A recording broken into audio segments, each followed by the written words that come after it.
Welcome back, everyone, to MLive's Dungeon of Doom podcast. I am Ben Raven, joined by Kory Woods, as always. Kory, how we doing? Ooh, rough day, but I'm here.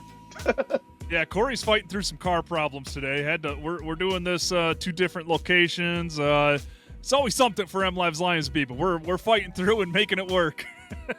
I mean, if it's not one thing, it's another. One day, 1 week, okay. It's for me, it's hip injury. Next week, the car won't start. I'm like, it's like it's almost like I feel like the boy who cried wolf, but this stuff is actually happening. No doubt about it. It is Wednesday, August 6th. The Lions are heading to Atlanta for their next preseason game.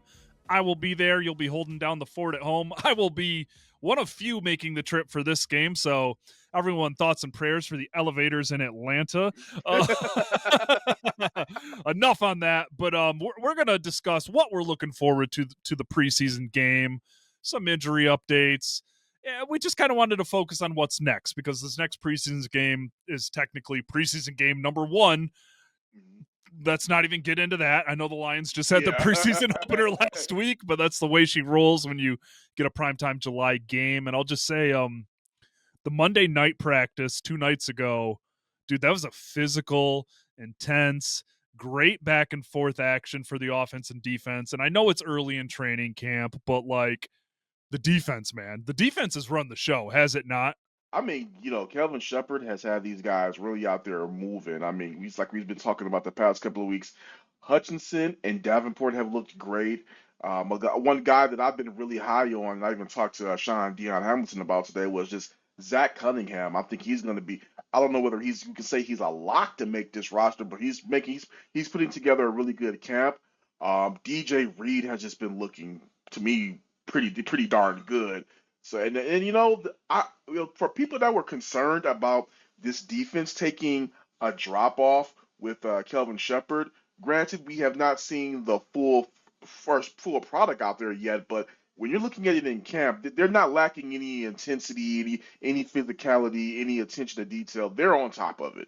Yeah, and while like all the headlines are about the defense being great and the offense struggling and stuff like that, I would just say defense has run the show, but like that is the common theme for training camps, early in training camp, especially for an offense. I don't care how much they're changing or how much they're not changing with John Morton. Like it was always going to take a minute. It always takes a minute for the offense. And let's just be freaking real, man. Aiden Hutchinson has not faced Taylor Decker all training camp.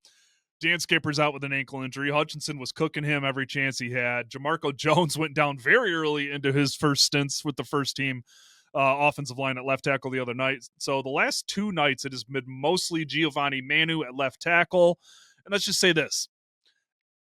Shame on everyone for giving up on Manu. It's year 2. There's been no surprises in the Manu experience. This was always going to take a while, but he ain't ready for life against Aiden Hutchinson, and he ain't ready for life against Marcus Davenport. Like I saw it today. Today's Wednesday. Hank Fraley working with Manu to the side. Manu walking off on the hip of Taylor Decker to the side. Like they're working with him. They are working with him. He is not anywhere near ready to play regular season snaps, but that's what training camp is for. That is what the preseason is for. So yeah, just some caveats there. Today though, the offense was sloppy. A lot of drops today. And I do want to circle back to your point real quick on Zach Cunningham. When the pads first went on, I fully agreed with you. Like I think, yeah, it's a dude. He's sticking out. I have seen him kind of go back in the pack, kind of as you alluded to a little in recent days. Like the first day of pads, it was like, holy crap, who's 52? Oh yeah, Zach Cunningham. Like he's making a play every other day. He's absolutely probably, I'd say, on track to make the roster just because he is a vet. He has been a seamless fit here. It's been a quiet week for him while the defense has been making plays, especially with Anzalone back on the field. Had a great interception on Monday night. I do. That was. Yeah. I was like, whoa, okay, he's back. Yeah, for sure. And I mean, they're making sure he's back too, because he was the only linebacker to get a rep in those one-on-one receiver running back versus DB drills, and they didn't take it easy on him, bro. They threw Jahmyr Gibbs on a straight go route against Anzalone, and like, go figure, Gibbs won that route on Monday. But yeah, I just say all that stuff because like, don't freak out about the offense. I would say feel good about the defense, but like when you have Aiden Hutchinson going against your third or your fourth left tackle, he's going to win most of those reps. And like Dan Campbell addressed that this morning was like when Hutch is blowing up every play, that's not good for us because like they're trying to get things in and working on their timing. And that's like if you read my observations from today, Wednesday at mlive.com/Lions, I mean you'll see a couple of plays that I highlight where I'm like, this should have been stopped by a sack. This should have been stopped by a sack, but it continued. But yeah, man, today, Wednesday, before we get into previewing the preseason game, man, Amon-Ra St. Brown got it going. Like he finished strong, but like had a drop out of the gates. JMO had a ball bounce off his chest that Avonte Maddox flew under and picked off. The defense was flying around today. Hutchinson had a tip ball at the line. Keith frickin' Cooper, who we're going to talk about more in a minute, had a tipped pass at the line on a fourth down when they got into like a 2-minute drill situation. I mean, the defense is just flying around and it looks good. And I thought the secondary had a chance to be really, really good this year. And thank goodness for Rock and Avonte Maddox with the Dan Jackson injuries, the Ennis Rakestraw injuries, because those guys are stepping in, they're filling roles, and they're going to play. Those guys are making the roster. Like I'll say that right here, right now. They can play the slot, they can play safety, they can play outside cornerback if needed, and that's exactly what this defense needed. And everyone I've talked to has had just glowing words for both of those guys. Yeah, Vontae Maddox, I only really seen him have like maybe I don't even say one or two bad days. I would just say like he had a couple of days where he just got caught in the mix of some things, but nothing really like a bad showing. Rocky Sin, I mean, this guy had just I didn't have him on my making my 53 man roster in my early projection, but he's just physical as they come, and Dan Campbell just alluded to that the other day of just what he's brought to the team in a veteran presence. So I mean, I would just say this defense is in a good spot. There's really nothing to panic about. I'm curious to see how things materialize over the next couple of weeks, especially with them going on to the joint practices next week with the Dolphins and then the Texans respectively. So yeah, really curious to see how this plans out. Yeah, and that's where I'll advise everyone to chill on the offensive struggles until joint practices. If it comes out and it looks this way in joint practices, you can be like, all right, this thing needs to kick into high gear here. There's too many pieces. There's too many things going on, and it's just some timing issues. Some dropped passes today really haunted them. But like Dan said, and I already said it, when Hutchinson and Davenport are breaking the freaking pocket every single snap, and you got Tyleek Williams, man, who's coming on really strong. Monday night was Tyleek's freaking best practice I have seen from him. Powerful, man. Worked him on the outside a little with Hutch moving inside. Dan Campbell said it perfectly. He's like, the thing for him is we just want him in NFL regular season shape. And that's it. I mean, that is it because you're seeing him start to pop. You're seeing the untapped pass rush potential they talked about when they took him, but you're seeing just him and DJ Reader in the middle of the defensive line. Like, yeah, there's a lot of pieces missing on that D line, but with those two big dudes playing the way that they have consistently, Reader consistently since the start of camp, and Tyleek with that classic Dan Campbell gif of just rising up, man, rising up. Tyleek, he Yeah, just keeps getting better, keeps looking better, man. I don't know, man. I'm I have zero concerns about the offense come the regular season, but like I'm sipping the Kool-Aid when it comes to this defense. Like I really, really see the vision, man. I mean, well, first off, with Reader, we spoke to him after today's practice. Yeah. He just first off just about how he's been playing. He said this is one of his first camps in a while. He's able to come in and not come off a rehab. He's just able to come in and get right to work. And he said that's why the showings that we're seeing from him so far is because of that. And then when you go to Tyleek Williams, readers talking about Tyleek today, just once again, praising how smart he is. Now he did get on him on some of the mistakes that he saw from Tyleek and said, I got to get on him about not making those same mistakes twice, but just continuously praise his work ethic, praise his acumen about how smart he is and how quickly he's picking up the game. And, you know, I don't feel Reader is a guy that is just going to give out compliments like that just frivolously.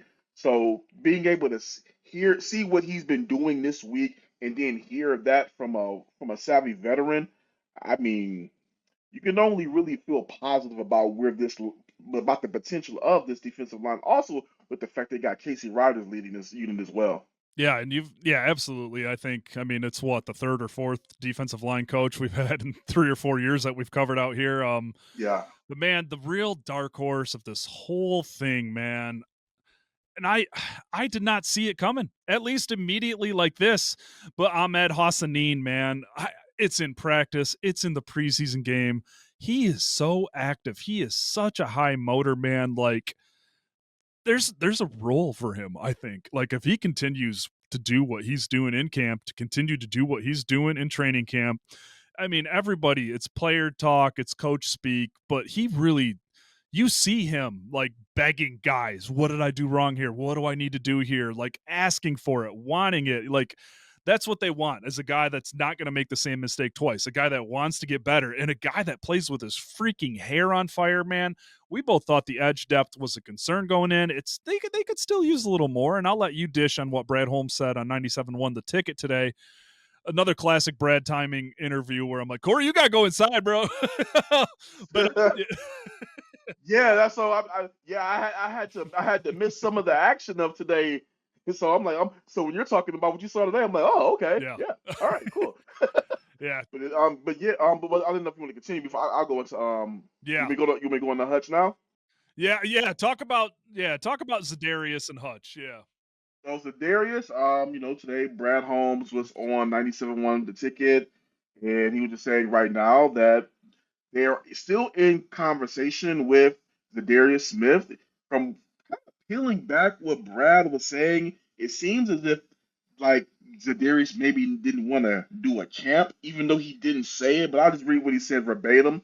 He said Zadarius did a lot of good things for us last year, and we said we're going to keep in contact with his agent. But everything is not just one-sided. Zadarius has expectations. The team has expectations. So sometimes it takes a while for those things to get on the same page, especially for a guy that's been in the league as long as he has. I'm not saying that he doesn't want to be in training camp, but if he misses some time, there's obviously still interest there, and we've been keeping in touch. So for me, that sounds like, hey, this is a guy that would rather just go ahead and get his training in, and then once they go ahead and start figuring out that 53-man roster, boom, there's a spot for him right there. And again, they need him. I mean, obviously, we just said how great Ahmed is coming along, but when you got a versatile defender like Levi gone for the season who could play inside and outside, you got Pascal is on the non-football injury list, and we don't know what's going on for real in that situation. I mean, you need the depth, and even as great as Davenport has looked, with Hutch, you still need a guy like Za'Darius in there. Yeah, I was cooled off on the Zadarius stuff for a little bit. I was like, you know what? Fine, move on. You know what? They seem to have patched things up. I mean, hey man, I was one of the biggest doubters of that Marcus Davenport, not just re-signing, like what they got him back for, budget, fine. I get it, but like to go into the offseason with your two big moves at edge, what we all viewed as their biggest need, just re-signing Davenport and taking a 6th-rounder developmental guy at a Boise State, it was like, damn, maybe you do need Zadarius, but it is. I mean, you really do have to think in terms of this is this is a Super Bowl contender. It's not about solely developing guys like it was a couple years ago. You put Zadarius Smith, what he can do all over that defensive line. We never got to see him with Hutch last season. I mean, you think about the potential lines with Smith and Davenport, Hutch kicking inside with a Reader or a Williams or eventually a McNeil inside. I mean, that's a fun little sub package of power right there. Because I'll just say this, man. Marcus Davenport doesn't just look healthy. He looks like a bull Russian machine, man. I mean, he's getting most of his snaps against Penei Sewell, and he's looking strong. He's holding his own. He's winning his fair share of reps. And much like Hutch, whenever he goes against the left tackle, it's over. Like it's over. Like the play's over. No, it's so yeah, I know you were big on bringing Zadarius back, and I think I'm rounding that corner on it too. Based on I just was reading the quotes that you published, and it was like it really does just sound like the classic veteran thing of like, hey, call me first week of September and I'll be there. Yeah, and it's just more for me. I felt that when they first got Davenport, it was like I'm kind of like the same boat as you. I felt that Zadarius was a need, like you got to get him here. But as you keep seeing Davenport stack days, it's like okay, you still need Zadarius, probably for depth, not just to be that guy. Because right now, Davenport is looking like that guy, and just having Zadarius, being able to interchange those guys, it would just be like a good luxury to have. Yeah, and I know fans, like, hold their breath every time we talk about Marcus Davenport, and it's fair. I mean, I know you guys aren't some of you are being Yeah, nasty about it, but some of you are basing that on fact and how much he's played in the last couple of years, and I get it. yeah, I'm right there with you. Like, he looks awesome. He looks like the talent and fit that we kinda all thought he was this time last year, and, yeah, you just with the Super Bowl window, you do need to prepare for this year, right now, and that is, yeah, that's Zadarius Smith, that's Matthew Judon, whatever the heck happens there. Like, if another veteran body, especially, I know Levi, interior guy, but he played a lot of big defensive end after Hutch went down, and that does yeah. take away Hmm. some versatility there. Opens up some snaps. We don't know what's up with Pascal. We don't know when he's going to be back. Like, I mean, there's been a lot of issues there too. So, I mean, you just patch some things up. But enough on You that. gotta get you gotta get Yeah, that depth. yeah, absolutely. And we already talked about Maddox and Rock. Tough situation. Rakestraw is going to be down for a while. It sounds like had the chest to open camp and the shoulder, and just like every time, I know he played a lot of snaps in the preseason opener, but like every time he took a shot here in Allen Park, you just could see pain. Like you could just see pain, and we don't have a clear diagnosis on what it is. But Campbell just said it's going to be a while. You hate it for the kid. You see Terrion Arnold's tweets. None of it says this guy's going to be back soon. And then Yeah, Dan Jackson to IR, the rookie safety, like they're great at safety, Branch and Joseph, but like he was going to play a special teams role. Like he really was. Like he really was. And leg injury did none of us saw what happened with Dan Jackson. He's on injured reserve. His season is done, but the Lions could release him with an injury settlement and then re-sign him if that's the route they want to take after that settlement expires. That might they're getting second opinions and extra diagnosis on that, so we'll see what happens there. But man, they prepared well with Maddox and Yasin and Ian Kennelly. I think already had a path to the roster by the way he was playing in practice and the way hmm he looked in the preseason game. But yeah, are you as high on the secondary as I am? Because I think this could be a top 5 secondary this season. I think so as well. I mean, they just been looking really good. I mean, again, as I said, DJ Reed has looked solid. I mean, you have the two best safeties in my opinion, and Brian Branch and Kirby Joseph, and you're not gonna. I don't foresee any drop off right there. I think the real big question is, even though we've seen some flashes of it in practice, is what what type of corner is Terrion Arnold going to be this season? I think that's going to be the big X factor. I mean, you know what you're going to be getting out of Amik when in his role, and I do like the fact that they have Maddox in there, another veteran in the room, just coming fresh off of a Super Bowl. But the big key to for everything for me is going to be which Terrion Arnold are we going to get? If Terrion Arnold is able to be a little less handsy and just overall improve in coverage, this is going to be a very formidable defense that teams are going to have to deal with. Yeah, I'm buying all the stock in the world in Terrion Arnold. I know he's dealing with the hamstring right now. The Lions don't seem too concerned about that, just taking it easy with him. Man, I'm in. I'm in. I've seen better timing on his handsiness. I've seen better timing on when he jumps the route, when he goes up to make a play. And that's what they're going to ask out of those guys. It just goes back to that Kirby Joseph quote. I'd rather tell you to slow down than giddy up. Terry Arnold is stuck in giddy up mode. Like, and I think they're fine tuning it a little bit. Like, you see it. You just see better timing.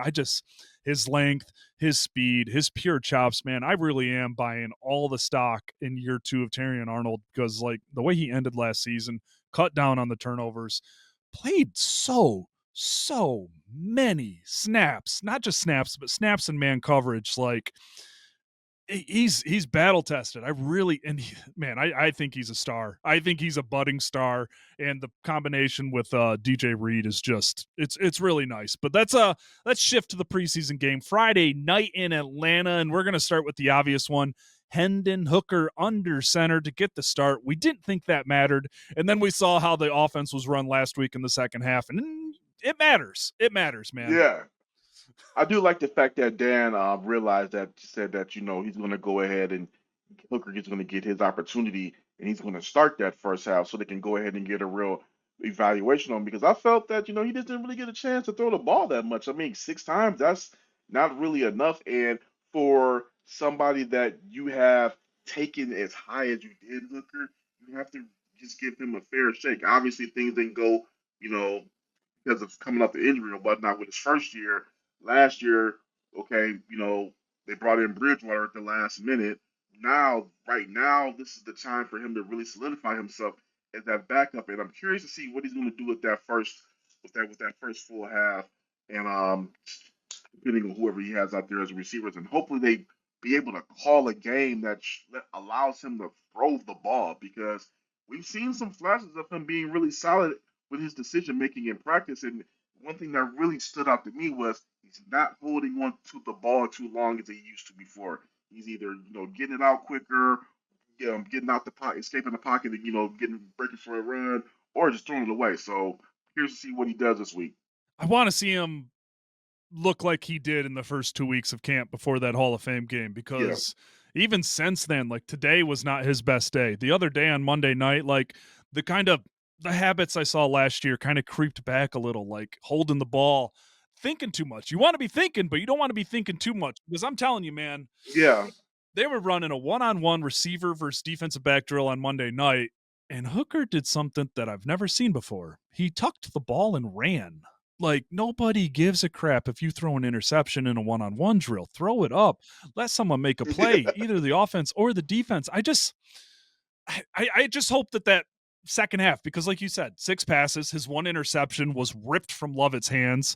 Brief update on Lovett. He's going to miss the next 10 days or so after suffering an abdominal injury that also nobody saw on Monday night, but that I didn't see that. yeah, that's a bummer. Lovett led the team in offensive snaps last week in the preseason opener Hall of Fame game, had 5 catches, 9 targets, some good, some bad, handled kick and punt returns too. That opens up the door for these other receivers, because I was leaning Lovett making the roster. But yeah, back to Hooker, man. I just want to see him.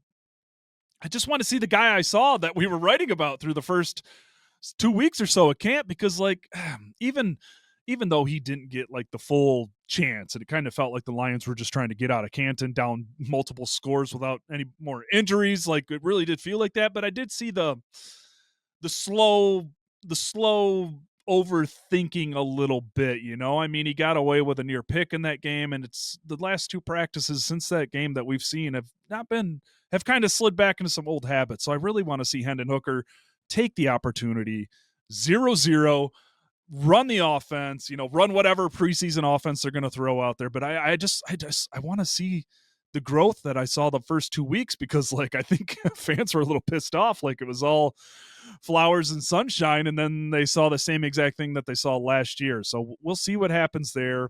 The second thing I'm looking forward to is Giovanni Manu. It seems like he's going to start at left tackle. He's been repping as the first team left tackle the last 2 practices. Like they're not going to throw him out of town if he doesn't grow. Like this is year 2 for a guy from the University of British Columbia. It was always going to take a minute, but I do want to see better run blocking. Like I think his pass blocking in that preseason game was pretty solid. Like I didn't see any glaring issues there, but the run blocking, man, you're big, you're athletic. I want to see him get lower, use that power, because like if he can be a stud in the run game, that's how you get on the field, is that Dan Skipper role, is the extra blocker, the 6th blocker, and like that's his short-term path to potential playing time.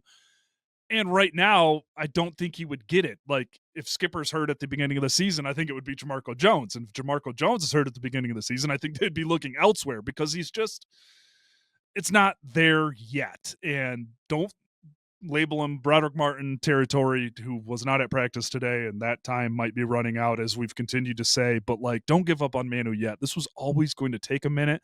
You can say whatever you want about the dart throw developmental mid-round picks of the last couple of years, but like, he's a rare athlete, a rare sized athlete, and they believe that Hank Fraley and the guys on that offensive line are going to be able to boost him up. But now I want to see some meanness in that run game, man. I really do. For me, what I'm going to be taking a look at this week is I want to see how this wide receiver room shapes out. I mean, like you said, with Dominic Lovett being down for some days, this is a chance for guys like, Jackson Meeks to be able to step up and make a name for himself. I think you can, like you said, Lovett. He can say he has the edge on him as far as maybe the route running, being able to be more versatile. But I mean, Jackson is, to me, in my opinion, he's made some tough plays. out there during practice. He has that real underdog mentality, and I'm curious to see that when he only caught like one pass, I believe, in the Hall of Fame game. So I want to see of the guy that I've seen during some of the 7-on-7, 11-on-11 when you're going out there, is that guy going to get those opportunities against the Falcons? And if he does get those targets thrown his way, what is he going to do with them? Because this is a chance to be able to maybe take somebody's spot and show why the Lions need to go ahead and carry six receivers going into the season. So it's a big chance for him to step up.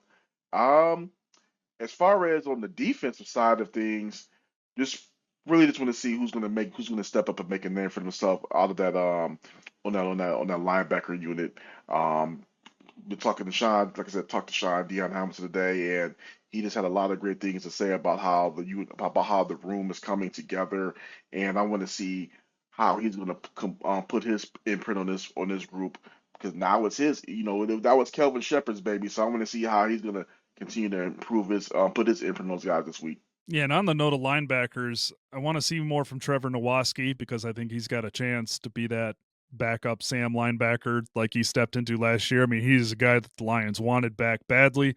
They got him back, got a ton of playing time last year.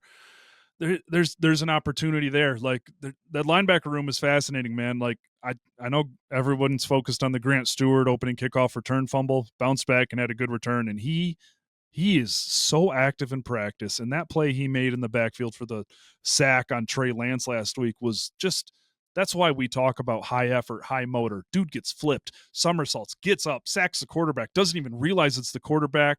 I want to see how he continues to develop. And also, he he's gonna be back there on kick returns again, man. Like he is back there on every kick return rep, it seems like. And yeah, that brings me to the other guy that he's usually out there with is Sione Vaki. Talked to Vaki Monday night, told me he was ready to go for the preseason, that he expected to be ready to go. It's the preseason. Plans changed. Tyleik Williams didn't even realize he wasn't going to play last week until we told him. Yeah, that was interesting. So that stuff happens. But yeah, Vaki was not spotted at practice. The Ben Raven curse, I guess, if you will. Yeah, I'm ready to go. And then I'm like, holy crap, I don't see 33. But it was a light day of practice Wednesday today, focused on the starters. They weren't in pads. Like Dan Campbell likes to get the guys who aren't going to play in the preseason game a lot of work on those days. So maybe that's going on there because Vaki looked good on Monday, jump cuts, making people miss, taking part in team physical drills. So we'll see what happens there. Have not heard anything from team sources with the Lions and any update there. But yeah, it's just I really want to see Vaki get some snaps in the preseason, man. Like the hamstring injury slowed him down to open camp, but I just he's such a natural pass catcher. He's a really fearless athlete, and I mean he's gonna have a special teams role. So like I would just love to see him get a couple of looks on offense because I do think there is something there. But we'll see if he's gonna play. And two guys that we also don't know if are gonna play is Tyleik Williams and Tate Ratledge. Once again, Dan Campbell still weighing the decision on that. I wouldn't be surprised if those guys were held out until joint practices. Those guys are first team guys right now. They don't play the first team guys. Like maybe they want to dress them, make them go through everything and get the feeling of that. But like I almost lean on the side of screw that, save them for joint practices, let them get real work, let them get real work against someone who's not their teammate and just see how they look. Yeah, I'm on the same line of that thinking. Earlier this week, Dan said that his philosophy is pretty much just to keep some of those starters out and let them get those meaningful reps during the joint practices because that's where he wants that controlled physicality for them right now, and it makes the most sense, especially when you consider the injuries that they had last year. It makes a lot of sense to keep some of these guys out until week one versus Green Bay, and I don't know if we're going to see Tyleek or Tate this preseason, but I would say it would be nice to maybe see them for a series or two, just to kind of be able to have something to talk about, leading into the new year, have some type of expectation, so you're not going into it super in the dark when they go up against Green Bay. So if I were a betting person, I don't think it'll be this week, but I think probably maybe that last preseason game against the Texans, see what they look like for maybe a series or two aside from the joint practices and go from there. But one thing for certain, two things for sure. Dan Campbell's going to make the best decision possible for his players when it comes to getting them out there. So you know, gotta roll what DC wants. See, yeah, man, I get what you're saying for sure, but I don't know. I always, even before I covered Dan Campbell, I was just like, man, I wouldn't play any meaningful players in the preseason. Like with what you can do in training camp and what you can do with joint practices, I'm like, man, and it's a weird training camp because like there's not a lot of roster battles, you know? Like, Yeah, it's like I was just thinking about that before we recorded today. Like, what's the roster battles? I guess the back of the cornerback room, the back of the safety room, and third tight end, and the depth tackle. Like, yeah, I mean, that's yeah. not Started the, sexy. the starter, yeah. The starters are pretty much solidified now. It's just like okay, who's going to be the backup or the backup to the backup. All right, I'll put you on the spot after mine. I'll give you a second to think, but my dark horse guy to watch, one of the newbies, Nick Whiteside, number 38. Watch out for him, man. He's and he just looks like he fits, like he's making plays. He flies around. I think he had a pick the other night, or it was a near pick. He's working. They're so banged up, cornerback with like 5 new guys signed in less than the last month that he's getting chances. And I think we're getting to the point where Rock and Maddox are locked in. So like it's up to somebody else to win those cornerback depth spots, win a special teams role. I'm looking at Nick Whiteside. At safety, I think it'll be Maddox, and I think it'll be Kennelly. Lawrence Strickland, I think you can try and get him back on the practice squad, but like, and then depth tackle, man. I mean, Jamarco's banged up, Skipper's banged up. I think it would be Skipper and Jamarco, and they're not letting Manu go. Like he's going to be there too, but like, where's your interior depth? So those are the things to watch. Watch for somebody to pop on the interior line, and I think Shane Zylstra's got the head up on tight end 3 right now. That just seems like the easy money right there. But yeah, man, Nick Whiteside, keep an eye on him Friday night in Atlanta. I would expect for him to play a ton of snaps. And yeah, that's my dark horse guy to watch right now. Who I'm going to get a lot of paid off of this one. I'm Uh go- oh. I I'm going to ignore what happened in the Hall of Fame game, and I'm going to say that my dark horse would probably be Kyle Allen to kind of step up and make his name known for this QB2 role. I just feel that unless Hendon Hooker has a really solid showing this week, I think that having that comfortability of a veteran out there for a team in this Super Bowl window is just something that you're going to have to really consider. Maybe the Lions just go ahead and carry 3 QBs.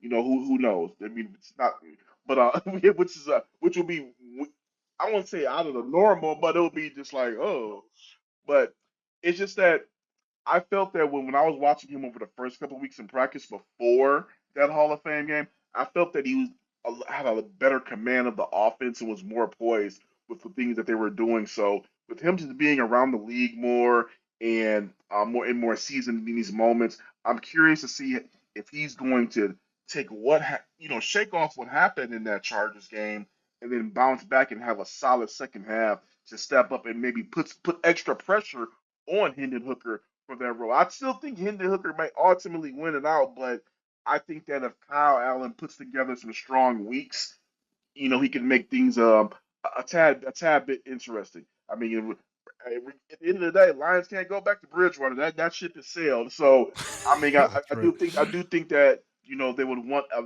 veteran QB in that role in the event something forbid happens to Jared Goff, because again this is still a Super Bowl window for this team.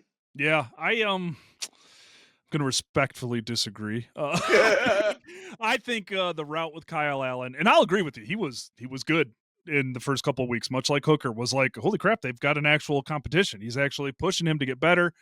I just think we know what he is. They know what he is, and I think he is destined for making this team's practice squad or getting signed by somebody else. Just because, man, you drafted Hendon Hooker in the 3rd round. He's here. He was your backup all last season. You've got to get him ready. And we're going to find out a lot about Hendon Hooker this Friday night, and we'll find out a lot about him this month in the preseason. But I just, when Kyle Allen, that first quarter against the Chargers, and I try not to read into too many preseason games, but it was the moment of, oh yeah, we know who this guy is. He can run the offense. He had the nice drive. He led the 15-play, 65-yard drive with 2 fourth-down conversions. But like, who was he playing against? And like, you do have to consider that. So I get what you're saying. I just think the capital that they have spent on Henden Hooker and with Teddy Bridgewater going to Tampa Bay, Yeah. you're kind of locked. You're kind of locked. I think you're locked. And I think with some of the other needs and the depth issues, you can't. You can have a practice squad quarterback that you can activate and have your third emergency quarterback. That makes it easier not to have 3 on the main roster. But yeah, I think it would have to be a disastrous month for Hooker for Allen to make the 53-man roster. I just, that's a new thought I've had in recent weeks. I don't think people are going to hate you too much because I've seen a lot of people being like waving the white flag on Hooker. I'm not there yet. Yeah, I'm not there on waving the white flag. I'm just more so like if he can bounce back and have some solid showings, I think he can just make things a little bit interesting. But I mean, but it's to me at the end of the day, it's still Hooker's job, in my opinion, to lose. And like you said, it's got to be something like literally falling off a cliff. I just think that if Kyle Allen's able to put together some strong showings and kind of erase that stinker of a game in the Chargers, he can at least find a place for him here in Detroit. Yeah.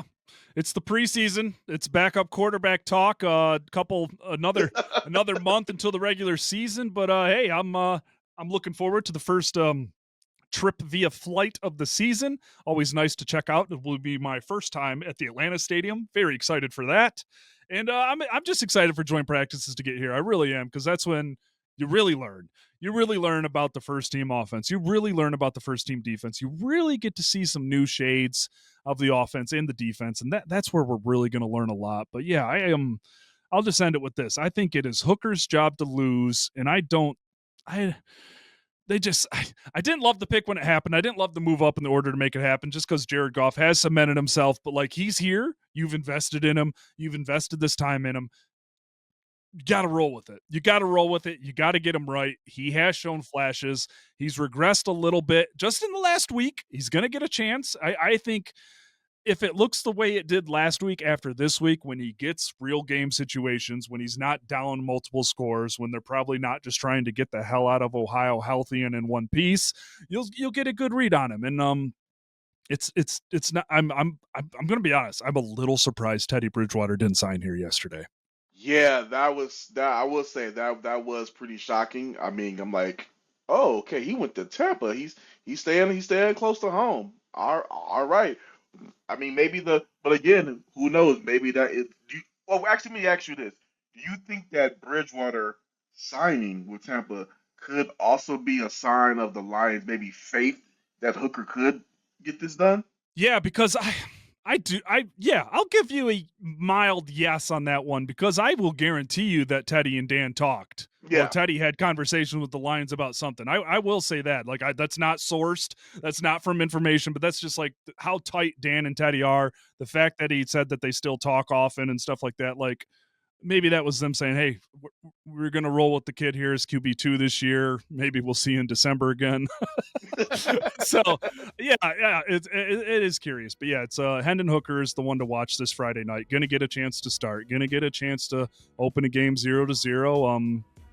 So yeah, we'll have more for you. That's another primetime game, baby. Preseason primetime action, 7 p.m. Friday from Atlanta. The Dungeon of Doom podcast will be back then. I am Ben Raven. He is Kory Woods. Thank you for listening.